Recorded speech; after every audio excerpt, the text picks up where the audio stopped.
স্বামী বিদেশ, পরিশ্রম করে ওরা রুজি করে, সারাদিন রোদের মধ্যে পুড়ে পুড়ে ওরা কাজ করে। বাপ, আমি নিজে চোখে দেখে এসেছি সৌদি আরব।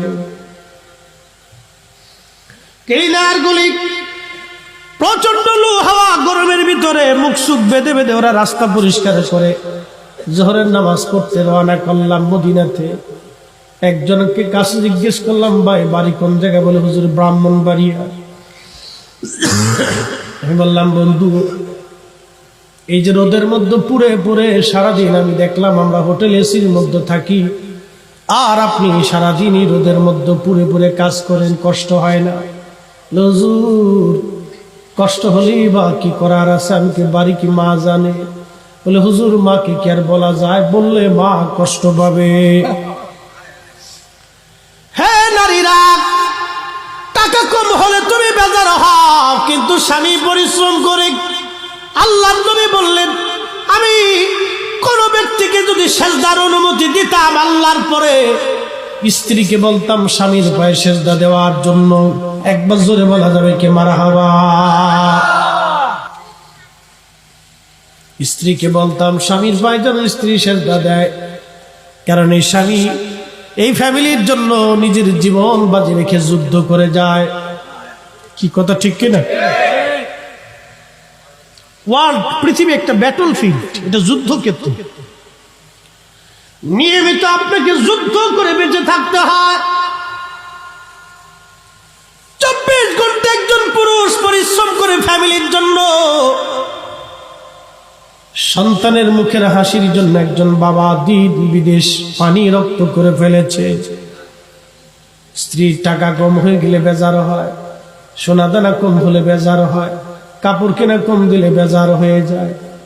না না না না, ও মা বোনেরা শুনিয়া যান, পৃথিবীর অন্যতম শ্রেষ্ঠ ধনী মহিলা রানী এলিজাবেথ, তার কপালের মধ্যে একটা হীরকখণ্ড ছিল, নাম ছিল কোহিনূর।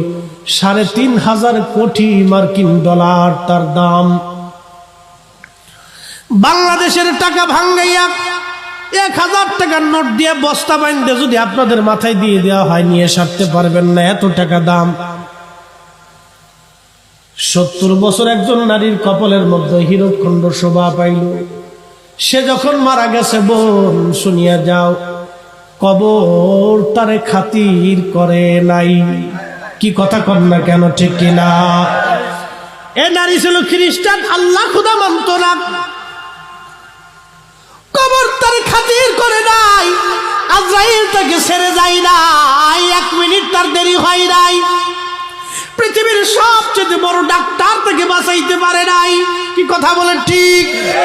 পৃথিবীর সবচেয়ে বড় হসপিটাল থেকে বাঁচাইতে পারে নাই। পৃথিবীর দামি দামি খাবার তার যৌবন ফিরাইতে পারে নাই। পৃথিবীর দামি দামি খাবার তার যৌবন ফিরাইতে পারে নাই। পৃথিবীর দামি দামি বিছানা তার জীবন আর ফিরাই দিতে পারে নাই।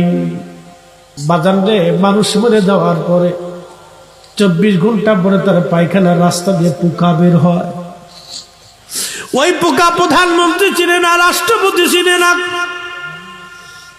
প্রধান সেনাপতি চিনে না, বিরাট বড় বিজ্ঞানী ডিসিএসপি ওসি কিছুই চিনে না। মানুষ মরে যাওয়ার সঙ্গে সঙ্গে পোকাটা বের হয়ে আসবে। ওই পোকা সারা শরীরে ছড়াই যাবে, দুর্গন্ধ হবে। ওই পোকা ইমাম মুসল্লি চিনে না, ধনী দরিদ্র চিনে না, সারা শরীরে ছড়াই যা গন্ধ ছড়াইতে থাকবে। প্রাণের বিবি 40 বছর একসঙ্গে সংসার হলো, স্ত্রী বলবে তাড়াতাড়ি কবরে নিয়ে যান। কলিজার টুকরা সন্তানের জন্য বাবা সুদ খাইছে, ঘুষ খাইছে, হারাম খাইছে, মিথ্যা বলছে, মানুষ ঠকাইছে, মালিক গম দিছে, আর একজনের জমি দখল করছে, আর একজনের টাকা মাইরে দিয়া মাথায় বাড়ি দিয়া রক্ত চুষে চুষে খাইয়া সন্তানের জন্য বিরাট বড় বাড়ি গাড়ি বানাইয়া আজ বাবা কবরে চলে গেল। ওই সন্তানটাও বাবাকে কবর থেকে ফিরাবে না, বলবে গন্ধ ছড়িয়ে গেছে, তাড়াতাড়ি কবরে দিয়ে দেন। অতএব দুনিয়ায় কেউ আপন না, ওই কবরে যিনি আপনাকে দেখতে আসবে তিনি নবী, নবী, নবী, নবী। একসাথে বলেন ইয়া রাসূলুল্লাহ। নবী দেখার জন্য আসবে আপনাকে দেখে আসি আমার উম্মত কেমন আছে।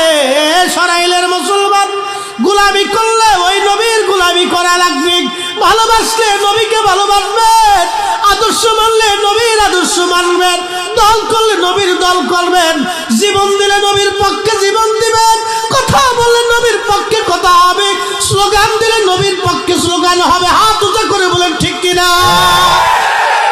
আবু জার গিফারি কি মক্কার মানুষ মারতে লাগলো, মারতে মারতে তাকে বেহুশ করে ফেললো। মক্কার লিডাররা বলল, ও মক্কাবাসী, তোমরা আবু যরকে মারতেছো, সে গিফারি বংশের মানুষ, আর গিফারিরা ডাকাতি করে মানুষ মারে। তোমরা এই মক্কার কাফেলা নিয়ে ওই তাদের রাস্তায় এলাকা দিয়ে যখন তোমরা ব্যবসায় যাবা, তখন তোমাদের মাল সামানা তারা ডাকাতি করে নিয়ে যাবে, তোমরা একে মেরো না, তোমরা একে ছেড়ে দাও। আবু যর গিফারি মদিনায় চলে আসলেন, হিজরত করে অনেক লম্বা ওয়াজ। মদিনায় আসার পরে আবু যর গিফারি তিনি এমন একজন সাহাবী হয়ে গেলেন, দুনিয়া বিরাগী সাহাবী। এক সময় যারা ডাকাতি করত, আজকে এই সাহাবী ভালো হইয়া দুনিয়া বিরাগী হয়ে গেল। একবার জোরে বলা যাবে কি মারহাবা? হাজরাতে আবু যর গিফারি মদিনায় তিনি থাকেন, কিন্তু সাহাবীদের মজলিসে তেমন আসেন না। সাহাবীরা বললেন, ইয়া রাসূলুল্লাহ, আপনার আবু যর গিফারি আমাদের মজলিসে তেমন বসতে চায় না, সে শুধু একা একাই থাকে, নিরিবিলি থাকে। আল্লাহর নবী ডাক দিলেন, সাহাবীরা রে, আমার আবু যরকে তোমরা একা থাকতে দাও, নিরিবিলি থাকতে দাও। আমার আবু যর থাকবে একা, মারা যাবে একা, কিন্তু তার জানাজায় শরীক হবে মানুষ হাজারে হাজার। জোরে বলা যাবে কি মারহাবা? বুঝে যায়? আবু যর গিফারি বাঁচবে একা, থাকবে একা, মারা যাবেও একা, কিন্তু জানাজায় মানুষ হবে অনেক।